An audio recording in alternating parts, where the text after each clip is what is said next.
আল্লাহু আকবার, আল্লাহু আকবার। আমার জীবনের প্রথমবার ডক্টর শফিকুর রহমান সাহেবকে এবার আমি আজান দিতে দেখলাম। বাংলাদেশ জামাত ইসলাম নামক সেই সংগঠনের প্রধান আমি ডক্টর শফিকুর রহমান সাহেব মসজিদের মধ্যে আজান দিচ্ছে। আমার জীবনের প্রথমবার দেখলাম যে একটা ইসলামিক সংগঠনের প্রধান আমির আজান দিতে পারছে। বাংলাদেশ জামাত ইসলাম নামক সেই সংগঠনের প্রধান আমির ডক্টর শফিকুর রহমান সাহেবকে তো কখনো কোরআন তেলাওয়াত করতে কেউ দেখেছে কিনা আমি জানি না, অন্তত আমি কখনো ওনাকে কোরআন তেলাওয়াত করতে দেখিনি। তবে বিতর্কিত অনেক কাজের সাথে তিনি জড়িত আছে, বিতর্কিত অনেক কাজ করেছে, এমন এমন দৃশ্যগুলোকে আমি দেখেছি। তবে এই জীবনের প্রথমবার ওনাকে মসজিদের মধ্যে আজান দিতে আমি প্রথমবার দেখেছি। অন্তত আরবি শব্দ ওনার মুখ দিয়ে বের হতে এবার আমি প্রথম শুনেছি।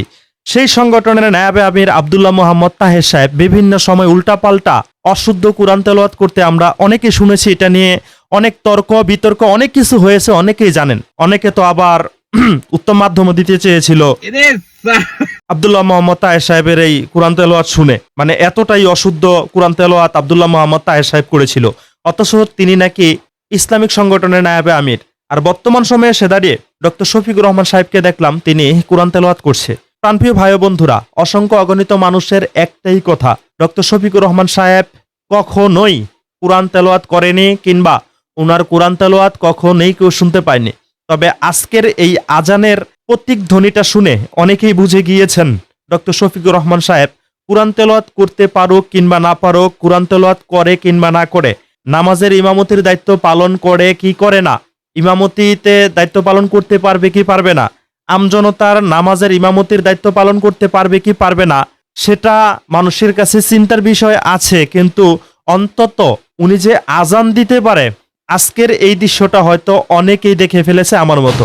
অন্তত আরবি শব্দগুলো উনার মুখ থেকে বের হতে অনেকেই আমার মতো আজকের জীবনের প্রথমবার শুনেছেন। আমি কিন্তু কখনো ডক্টর শফিকুর রহমান সাহেবকে কোরআন তেলাওয়াত করতে শুনিনি, কিংবা মসজিদের নামাজের ইমামতি করতে আমি কখনো দেখিনি। অন্যদিকে ইসলামী আন্দোলন বাংলাদেশ, তারাও তো ইসলামিক সংগঠন, তাদের সংগঠনের আমির নায়াবে আমির যত যাকেই বলেন, যারাই দায়িত্ব পালন করছে বড় বড় পদে, তাদেরকেই নামাজ পড়ানোর অনেক দৃশ্য আমরা দেখেছি। আর তারা মুফতি মুহাদ্দিস আলেম, বড় বড় আলেম।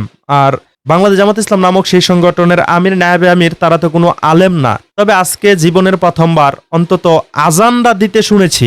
অনেকেই বলছে, যারা বাংলাদেশ জামাত ইসলাম নামক সেই সংগঠনের সাথে জড়িত আছে, তারা বলছে ডক্টর শফিকুর রহমান সাহেব নাকি নামাজ পড়ানোর যোগ্যতা রাখে। আমি মনে করি, আমার মতো অনেকেই মনে করে ডক্টর শফিকুর রহমান সাহেব অবশ্যই নামাজ পড়ানোর যোগ্যতা রাখে, তবে আমজনতা সবার নয়। বাংলাদেশ জামাত ইসলাম নামক সেই সংগঠনের কর্মীদেরকে নামাজ পড়ানোর যোগ্যতা রাখে।